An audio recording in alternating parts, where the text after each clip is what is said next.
Hi everyone. I'm reviewing the article Where Do We Go From Here by Clifford Lynch. In this article, the author gives an overview of the history of digital libraries, research, and development. Over the years, the field of digital libraries has drawn the interest of professionals from a wide range of disciplines, including the social sciences, science, law, and computer science, as well as librarianship. The author argues that the field of digital libraries has an incredibly rich prehistory composed of visionaries and thinkers.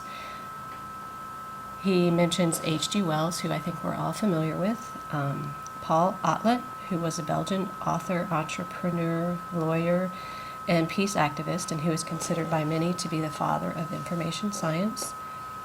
Vannevar Bush, an American engineer and inventor who wrote the article in The Atlantic that was posted in the readings, and the psychologist and computer scientist J.C.R. Licklider, who was one of the first people to envision modern interactive computing.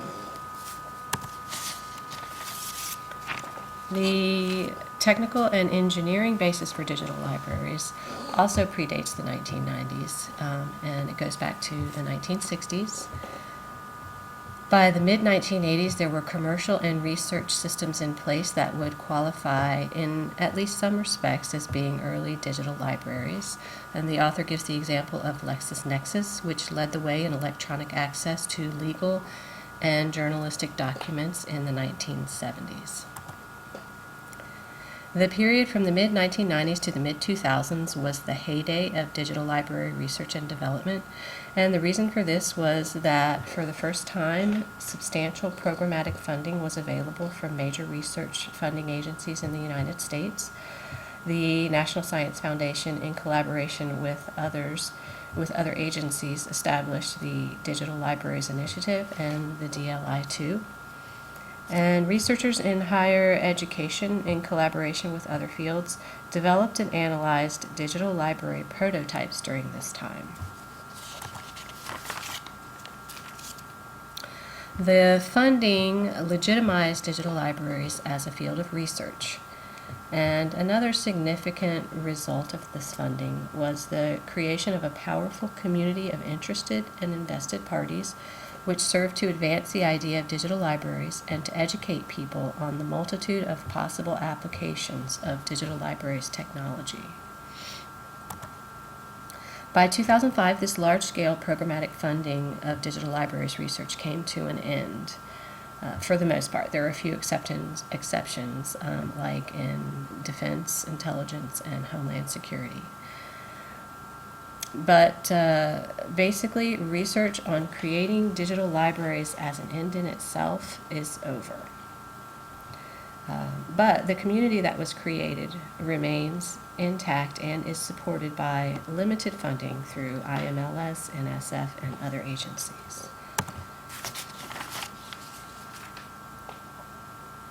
Through the research years from the mid-90s to the mid-2000s, a place has clearly been carved out for digital libraries as educational and research support, and for use in digital asset management, digital collection creation and management, and institutional repositories.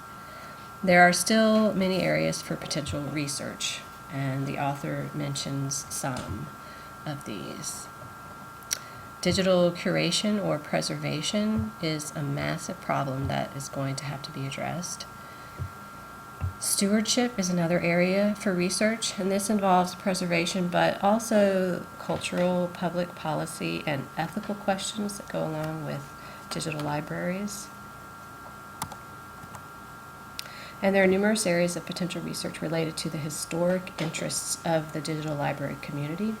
For example, personal information management, long-term relationships between humans and information collections and systems, the role of digital libraries or collections in supporting education and human development, and active environments for computer-supported collaborative work or collaboratories.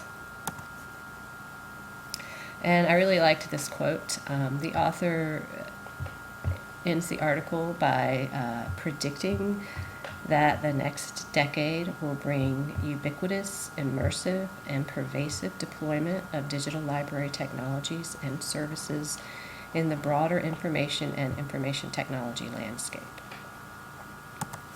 So my questions for you are, how do you envision digital libraries technologies being used in the future? And what are some ways that libraries can, in the future, and do in the present, implement these technologies? And that's it. I did it faster this time. So thanks a lot for listening, and I'll talk to you later.